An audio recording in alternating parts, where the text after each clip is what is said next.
just 1 second. We got to make sure we're live.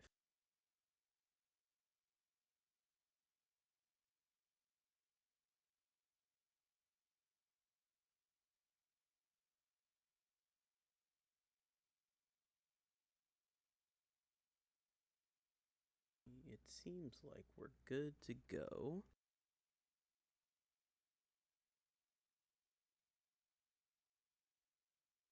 All right.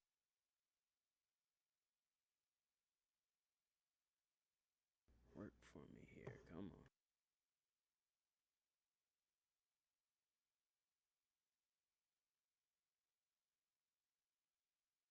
Let's do a quick test. Can't hear anything because I've muted everything, of course.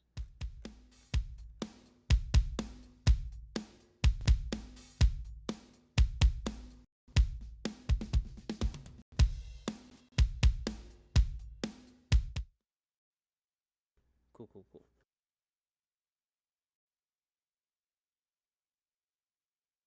Okay, so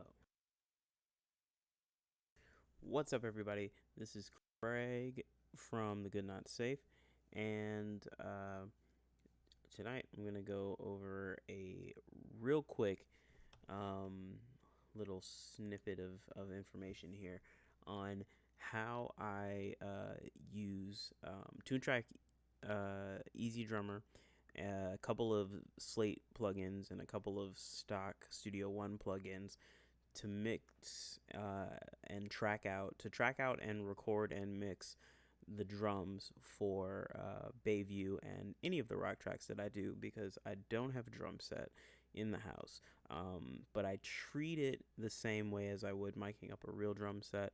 A lot of the same techniques apply. The difference is that we don't have an actual physical drum kit to mess around with.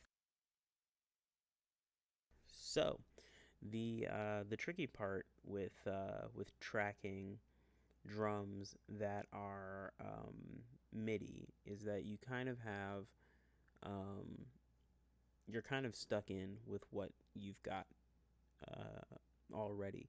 So a lot of the time they EQ and do all of these things to the sound already. So sometimes it's great because you can really easily and quickly come up with a great sound. But sometimes you want to adjust your sound, and it's a little bit more difficult with the dry without having the dry signal of the sampled drums. So what I'm going to show you is my way of kind of working through using Studio One and Toontrack to kind of like affect the drum signal so that it already sounds good when it starts, because Toontrack's EZ Drummer samples are great. So it already sort of sounds right, straight out of the box. But I'm going to show you guys what I do anyway. All right, so the first thing to know is that when you are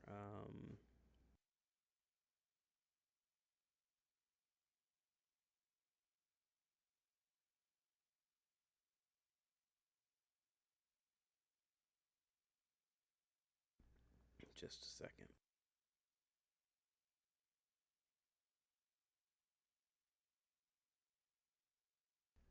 Hang on just a second. Okay, so when you're tracking in Studio One with MIDI drums, there's a couple of different ways that you can edit what you're working on.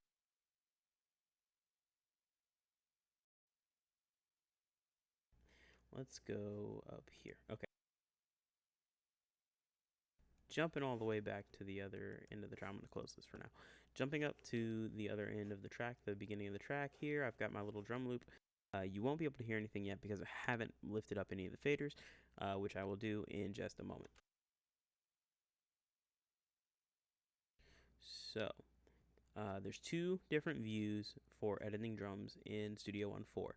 there is this kind of drum mode that reminds me a lot of FL Studio's beat making, like operating system from back in the day when I was using that. I haven't used FL Studio in a minute, so I'm not 100% sure if they still operate the same way. But I'd imagine that they probably are similar enough. Each one of the tracks on the side here corresponds to a drum sample of some type, hi-hat, kick, snare, whatever. The other way you can do it is the piano roll or melodic mode, is it's called in Studio One. Exactly the same. The difference is you just got to know that like C1 is your kick, and then you go up to D1 and that's your snare, and so on and so forth.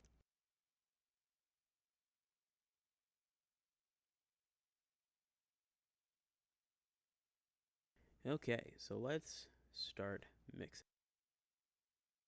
First thing I always do is create a drum bus. So what I'm actually going to do is I'm going to move it to the other side because it's already there, but I want you to be able to see it.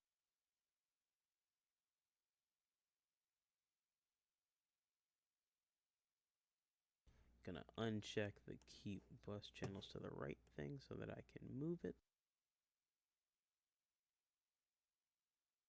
All right, moved my drum bus over so now you can see it. But my drums are the wrong color. So let me switch these around real quick.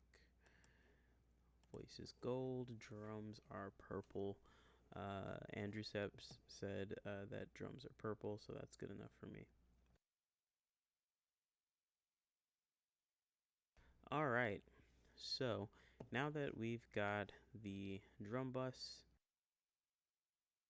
and the drums,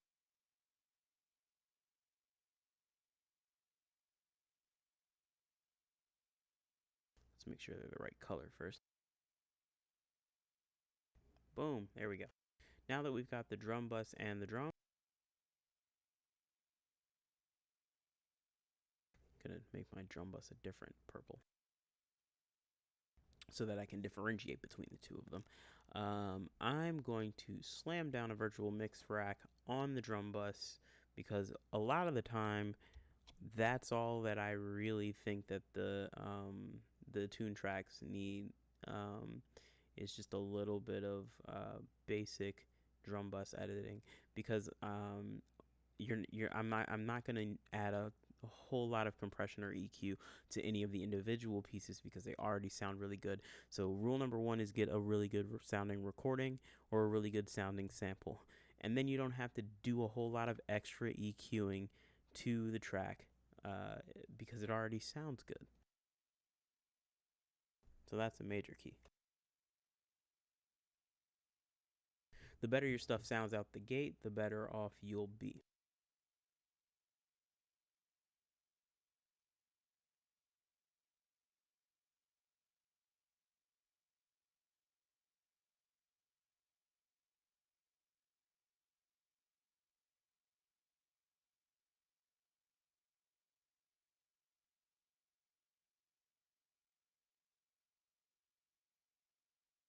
All right. So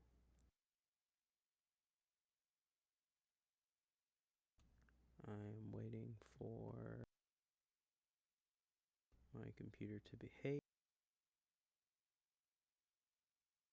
Stop playing with me, man.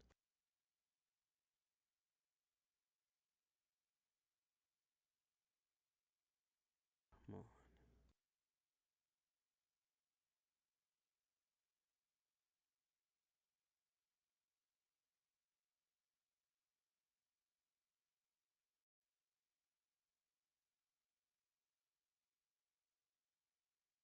All right, finally. Uh, rule number 01 is get a computer that's actually like functional. Don't overload it with a ton of plugins that take up all of your DSP. That's rule number one. use the plugins you got, or find plugins that don't run all of your DSP. The Slate stuff is actually not eating up a whole lot of DSP. It's just that I have a lot of other tabs open and running the stream and Studio One at the same time.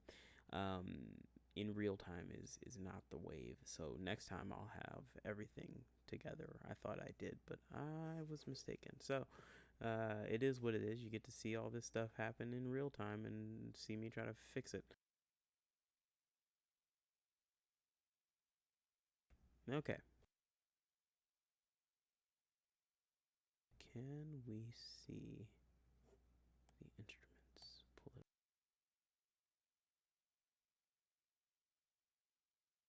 Do we have them?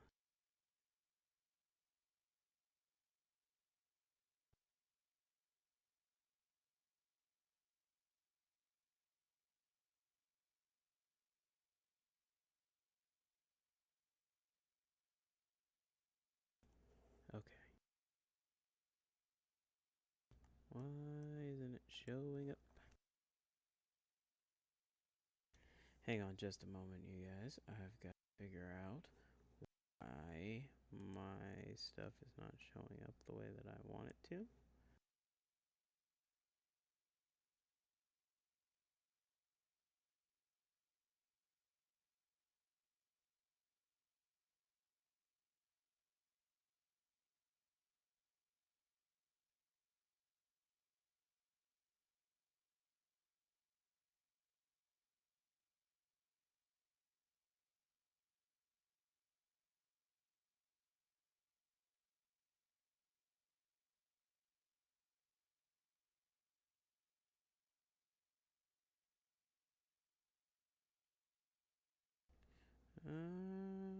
Okay. I don't think it's showing up.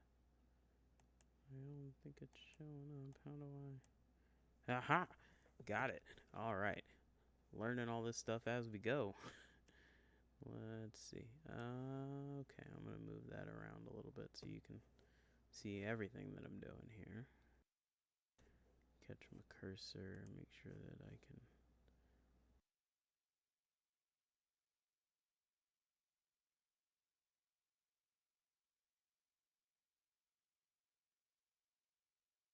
So I've got the Slate virtual mix rack on my drum bus set to the Tight and Punchy drum bus preset, which is essentially a like 1.4 dB high end boost. It's like real subtle. We're boosting at 32 kilohertz, 3.2. Sorry. Um, and not 32. Oh God, that would be terrible. It's all low end. No, 3.2 kilohertz. Not 32 hertz. Lord have mercy. Um, just a ton of subs in my drums. No. 700 and what did that say? 784 hertz. Yeah, so like it's like your 700s basically. It's like slightly over 700 hertz. It's not being boosted at all, but your 700 is like a really good like mid-range focus. So if you want to add punch, you can boost that a little bit. But the problem is if you boost your mid-range too much, it becomes boxy. So sometimes you need to cut that, and it's kind of counterintuitive. Doesn't really, like, you wouldn't think that like that mid hump presence would make it more like muddy, but it does, because your drums are all over the place. There's like low end frequencies and high end frequencies that are dancing around each other, and it's trippy, man. So there's a slight 80 hertz boost. What I usually do is, right now the low cut is off. I usually put a low cut right around like 40 hertz, 37, 35, maybe 35. Usually I just put that there because my studio monitors don't allow me to hear that sub low end anyway. Um, so like the one of the key things that I learned from doing live sound is if you can't hear it, don't mix it. Don't try to mix something you can't hear. If you can't hear the signal, there's no reason for you to try to mix it. Just cut it out, because if you can't hear it, no one else can hear it. um, because people are listening to these things not on like studio monitors or anything like that, but on like iPhone headphones and stuff like that, and they can't hear the sub low ends anyway. Um, you could feel it more than you can hear it. And I don't want my drums, like anything under 20 hertz doesn't need to be in my drums, because I don't have the capability to hear it, so I can't hear if it's muddying up my mix or anything. So I don't even include it. I eliminate it from the drums like right off the bat, and I always start my mix with drums. So I'm trying to eliminate as much of that like sub low end as possible, so that my bass can take up some of that, so that the kick can take up some of that. But like overall, I don't want too much of it in the mix because it just muddies everything up, and I can't hear it to fix it.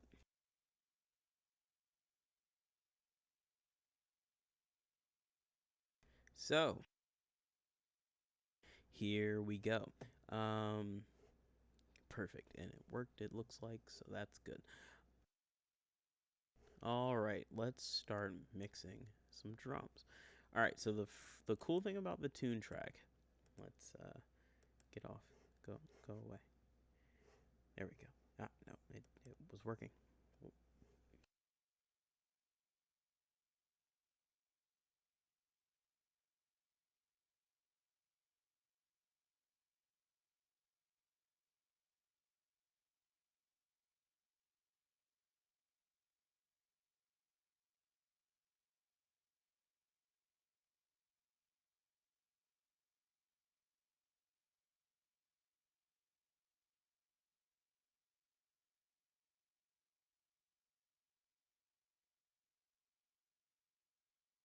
Okay, so Toontrack is awesome.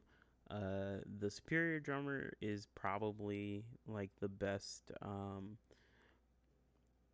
like MIDI drum mixing software that I've seen.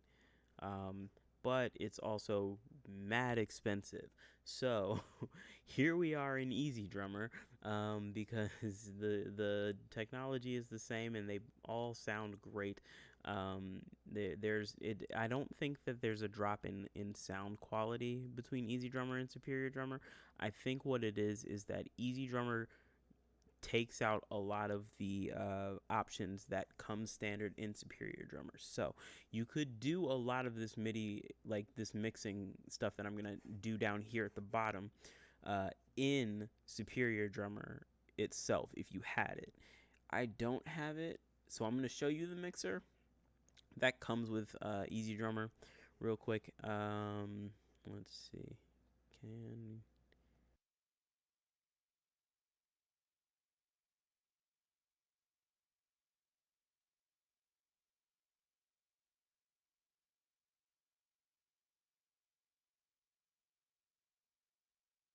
hold on a second.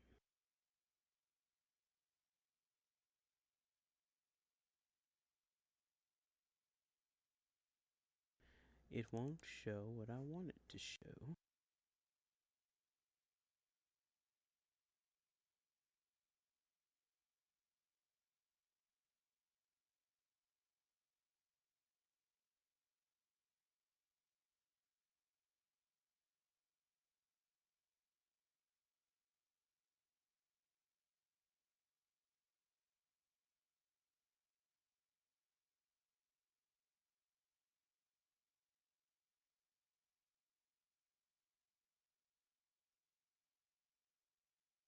Aha!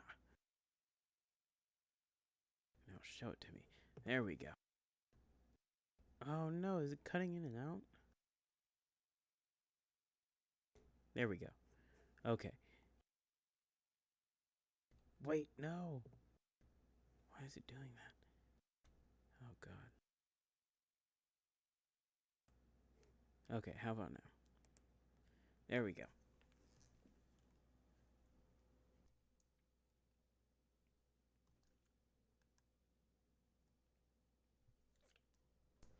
Okay, I'm gonna just try it this way and see if that'll work.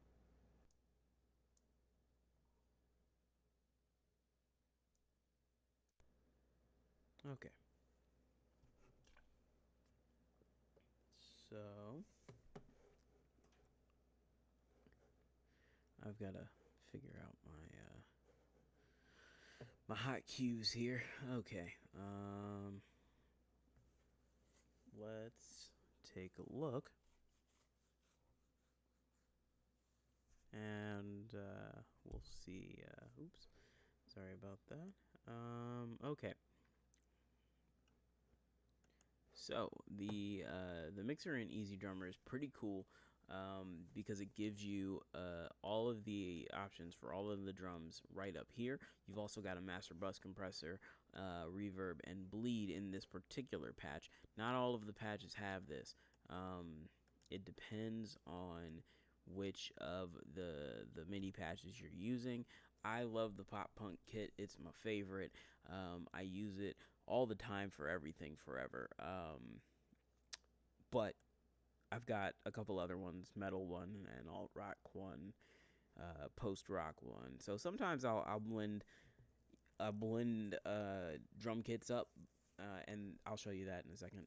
The cool thing about EZ Drummer is that you can just like click on an instrument, and it brings up all of your snares for that particular pack, and then all of the other ones too. So like if I wanted to change the snare, I could jump into one of the other packs and change it to something like that. Um, but I don't want to right now, so I'm actually not going to do it. Um, you can normally you'll be able to like audition sounds by hitting it. You know what I'm saying? Apparently the audio engine doesn't like that one. Uh, let's take a look at this here. Make sure we're okay. We're still good. So let's start the mixing process here. Okay, so I'm gonna play the drums. You can see that they're moving, but you don't hear anything, and that's because I've dropped all of the faders down to 0. And I'm gonna do this just like I'm auditioning live drums. You can see everything moving in here because I've done a little like preliminary mixing. I know that I normally want the snare to be a little bit lower on here because if it's too hot, we start running into phase issues and stuff. It's weird. You would think that like a sampled MIDI drum wouldn't have like phase issues, but they do sometimes, depending on how hot they are. I run into phasing issues sometimes, and I run this like super hot. The input I run very very very hot, like all the way up, because that way I can mix lower and not have to worry about it as much. So let me close out of this for now because it's not strictly speaking necessary. All right. Okay. Let's see.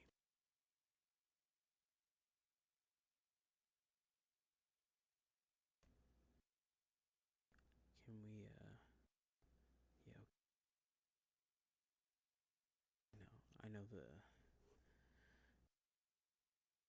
let's see. I'm going to test something real quick, sorry. Just want to see if this will okay, it came up and we're talking and it's good. Okay. Cool. Nope, wait, never mind. I thought I figured it out, but I didn't. It's okay though. I actually let's maneuver this over here. Okay. That way whenever I'm talking, it's not like popping in and out of the screen and annoying everyone. Okay, cool. So let's start with the kick. And just like when we're doing stuff live, we're going to slowly roll it up. You're going to hear mic bleed, just like a real drum set. So if you're ever wanting to like learn how to mix drums in real life, this is actually a really good way to learn it, because you're going to deal with a lot of the same problems. So already that kick is sounding pretty good.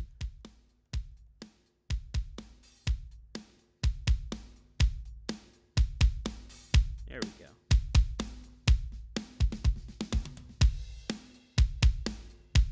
All right. We're cooking with gas now. We got it going.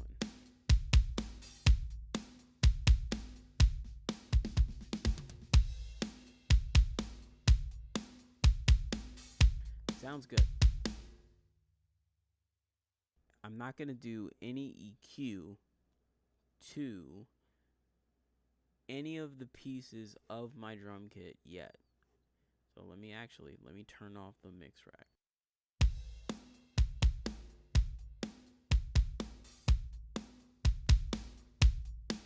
Hear the difference? For one thing, it's louder. And sometimes loudness, when you're initially doing your levels, is bad, because a lot of the time, if something is louder, it tricks you into thinking that it's better when it's not. So let's take a look here at the snare.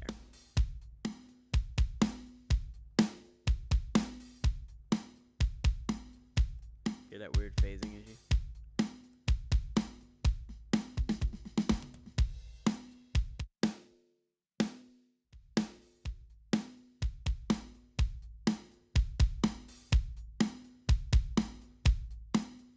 Hear how it's canceling out?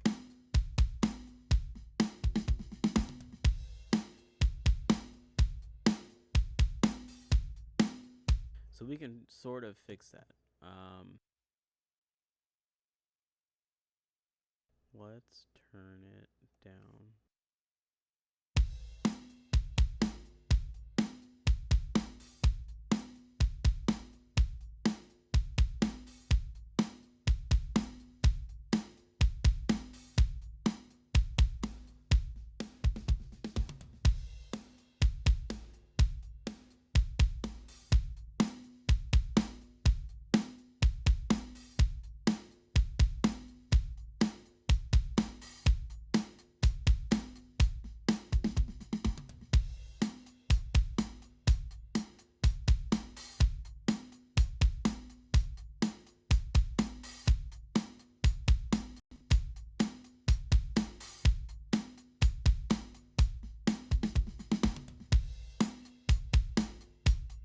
Okay, so we've kind of got a good level there, and some of the phasing issues are gone. I'm gonna pull the VTM up in here so you guys can see what I'm doing. All right. I don't need anything on this mix bus trip except for the trimmer. At least not right now.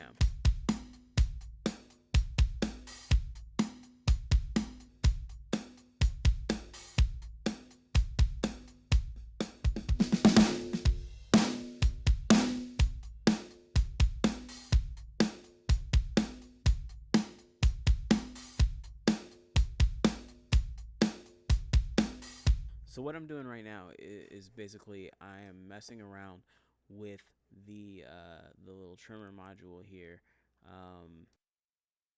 Hang on. Okay, so what I'm doing is I'm messing around with the trimmer module on the virtual mix rack. And the cool thing about this is that it allows you to flip phase and boost your gain a little bit. So like if you decide that you're not liking how something sounds, you can just boost. You can hit the phase reverse, flip your phase, turn it up, turn it down, see where that frequency is, where it sounds good, and then flip the phase back if and test it out. See if that cancels out your phasing issues or whatever.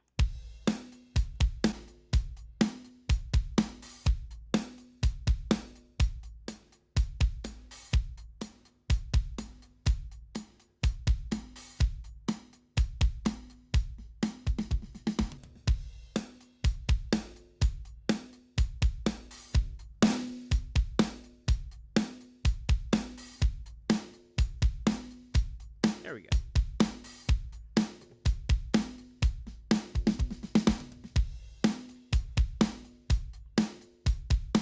That's eliminated some of our phasing issues there.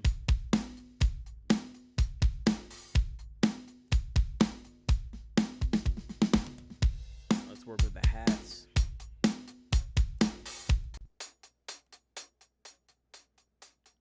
There's a lot of overheads in this patch, and I know that, so I'm going to turn the hats down a little bit.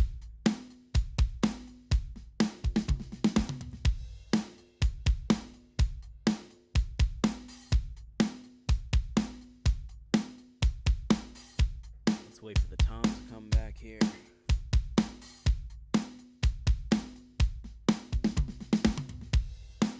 Alright, let's hear how we're sounding.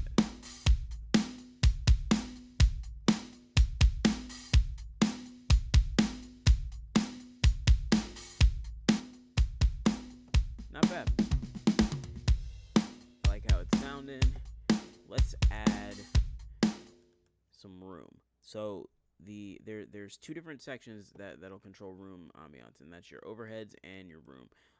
I separate the tracks out. So let me show you what they look like here in the mixer in EZ Drummer. Can we see? We can. All right. So we've got the kicks, snare, hi-hat, toms, overheads, ambiance, compression, and reverb. Those are what you're going to want to look at. Like the trash is also really cool because it can give you like a little more distorted channel, which is great. But I like to kind of like stick to what I would actually have in a standard recording situation so that it's as true to life as possible.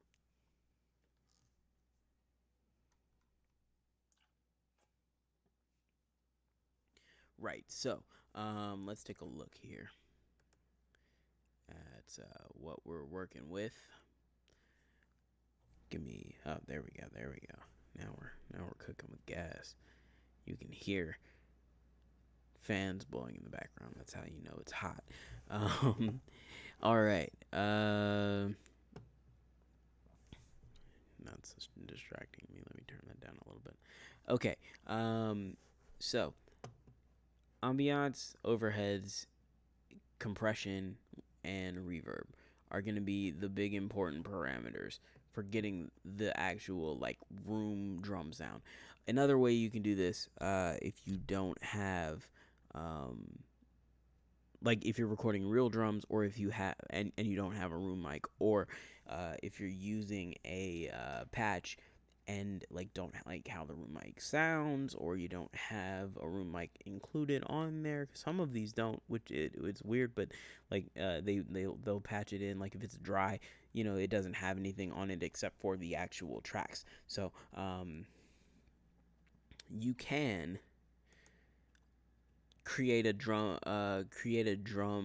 effects bus or auxiliary channel, however your dog calls it, and then you can create like a good room reverb, and then like work it so that it like sounds like a real room. A lot of them are great. There's so many good plugins nowadays. It's ridiculous. It's kind of impossible to like totally screw. I mean, it's not impossible, but it's difficult to like totally screw up something because everything is so good now. Let's see. So, overhead, ambiance, reverb, and compression are what I use to kind of give the drums that life that they might be missing. So shout out to EZ Drummer, shout out to Toontrack for creating that. And giving me the ability to track it out to two separate things. So instead of creating a separate effects bus, which I did anyway, but instead of doing that for specifically just the drums, I actually have it tracked out to a room track. So let's listen to that. This is the whole mix here. Let's roll in the room. There it is. That's your ambiance right there. All right, now before we do that, let's do the overheads.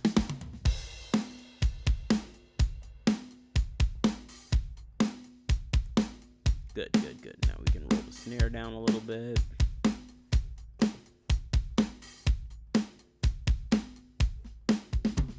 All right, let's roll the... Yeah. I love reverb just generally, so I always think that I might put a little bit too much room in for it to sound like a super produced, like, kind of like modern metal type sound. Like, I don't do that very often, and I don't do it very well, just because I haven't done it very often. The more you do anything, the better you get at it. I'm really good at making this kind of like roomy, sort of like ambient sound, because that's what I love. And I listen to a whole lot of compilations and mixtapes of live tracked stuff. I love like Tiny Desks and the Audio Tree stuff, and like just the way that the room sounds has a lot to do with the way that your drums sound, and has a lot to do with the way that everything else sounds as well. So, rather than tracking everything individually in separate rooms and having it all be dead and terrible, you know what I mean? Like, you can track it all together and kind of deal with that mic bleed, and it's not fun all the time, but like if you can get the mic bleed to sound right, then you can kind of like have everything like work together. So the most important part of this though is the level matching. So let's just like make sure everything sounds good. Let's overcorrect here. I like to overcorrect and then bring it down.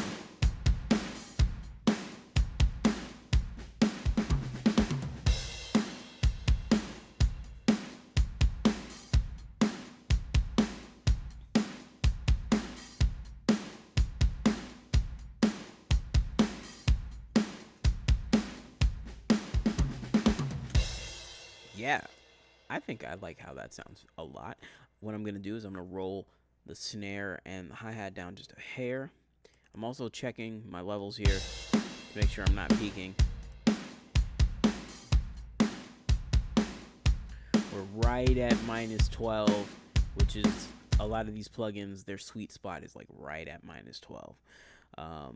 And you're going to bring back a lot of that gain from your mix bus and in your mastering chain, so don't worry about it. If your drums seem like they're a little bit low, check your mix bus out, because it's actually going to be significantly hotter than what you're seeing, because it's all of those pieces together, all of their effects, all of the compression, all of that stuff as well, as the raw signal. So you're getting a lot of level. So don't freak out if you're at like -12 and you feel like that's going to be too quiet. You're going to bring that all up in mastering. So it's cool. Don't worry about it.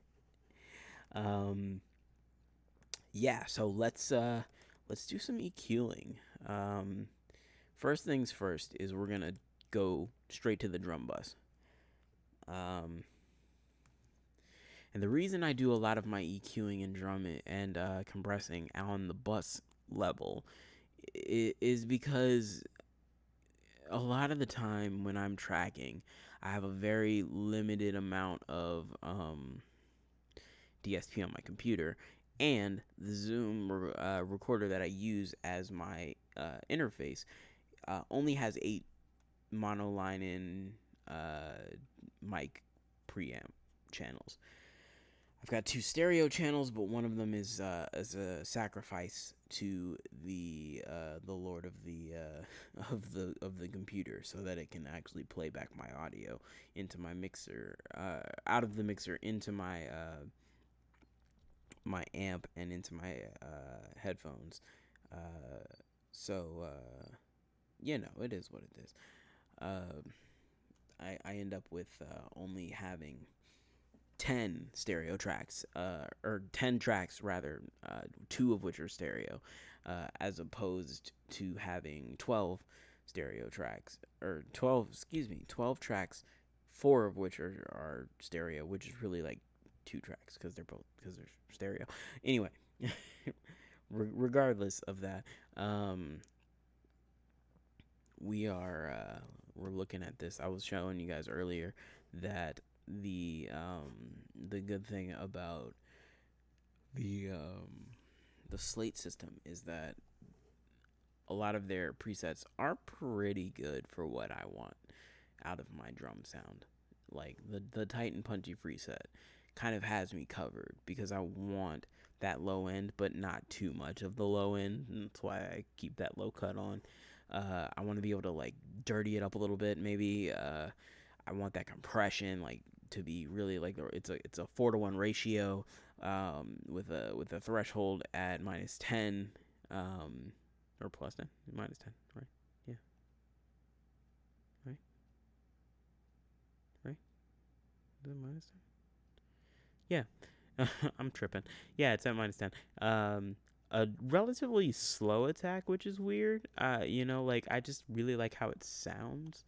Like I pulled it up on the initial mix when I was first learning, you know, and I'm still learning how to use these plugins, because they're similar to the Studio One ones, but they're different enough where I'm you know, still trying to learn how to use them, and I'm not 100% familiar with the actual hardware units because I haven't messed around with any of the hardware units for any of these because they're ridiculously expensive. So I have no idea if these are good emulations of the hardware. I just know that they sound good for what I want. And they look really cool as well, and that helps sometimes. So you've got makeup gain here, that'll turn your sound up. So don't let that makeup gain fool you. Keep it low. Keep your gain low all the time, because if you turn it up, it'll sound better. And you don't necessarily, like, you want it to sound better, but you want it to sound better because you EQ'd it and compressed it properly. You don't want it to sound better because it's louder. And that's the rub. All right. I'm getting tired and my voice is starting to crack, so let's I'm gonna wrap this up here real quick because we're almost done.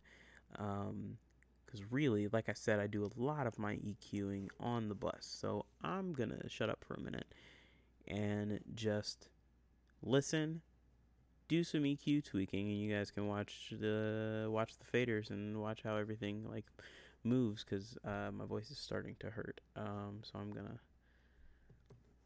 be quiet for a little bit here. Let's get it started.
Cool. So I'm not going to make any broad EQ changes yet because we don't have a a track for this yet.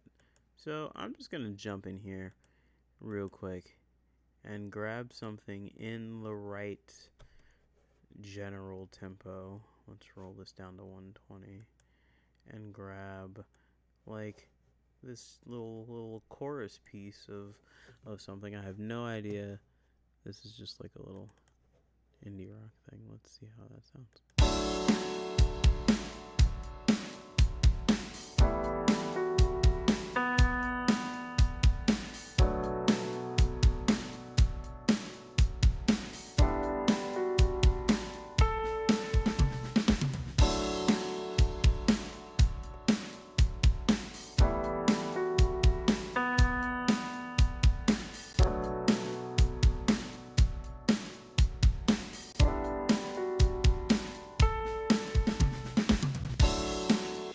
Alright, that sounds pretty cool. Do I have anything with like guitars on it? I do. Let's switch it up. I'm gonna try something with some guitars just so that we can hear, like, I don't know, just something like slightly different than what we would we're not like I'm not gonna this isn't the song, but we're gonna mess with it and see how it sounds, just so that we have so that we know what's going on here in the future.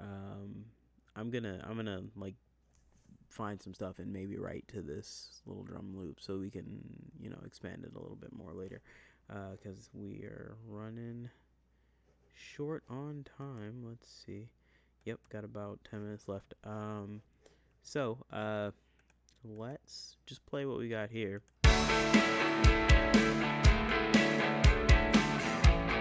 First of all, let's get it leveled.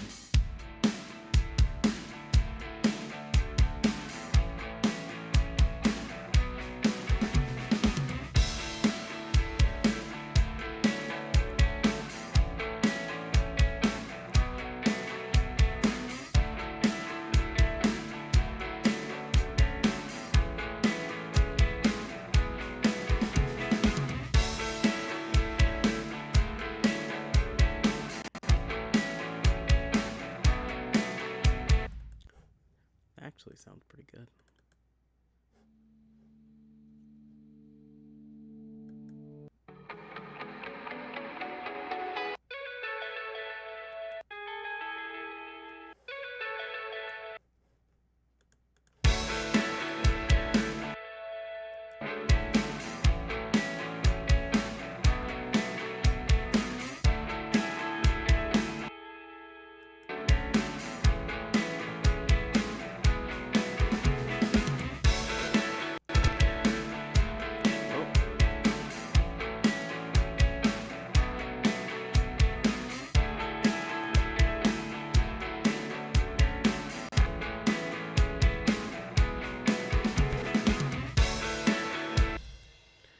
I love these little construction kits, man. They sound great. And the cool thing about them is that you can kind of like use them as inspiration. Like, I wouldn't necessarily use like every piece of this like I'm doing right now. I would maybe like find a guitar part that I couldn't play and use that as like the main riff, and then I would write bass parts and other guitar parts and key parts and stuff around it. And that's a peek behind the curtain here about how I make my stuff, because like I am not as good of a guitar player as I am a bass player or as I am an engineer, and so samples all the time save my life, help me be creative, so yeah, like for a basic like throw together kind of mix, it's not bad.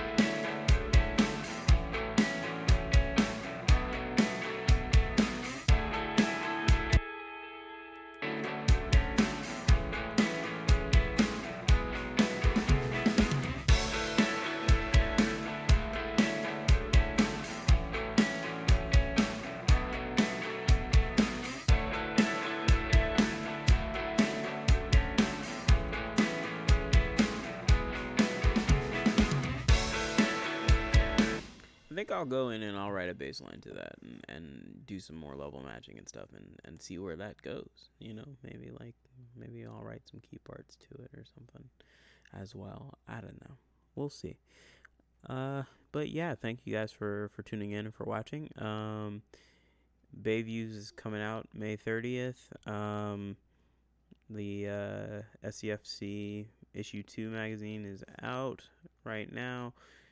Any and everything that I do, you can find on www.itscraig fonts fontes.com. And yeah, there's a dog walking by my door. I hear it rattling. Anyway,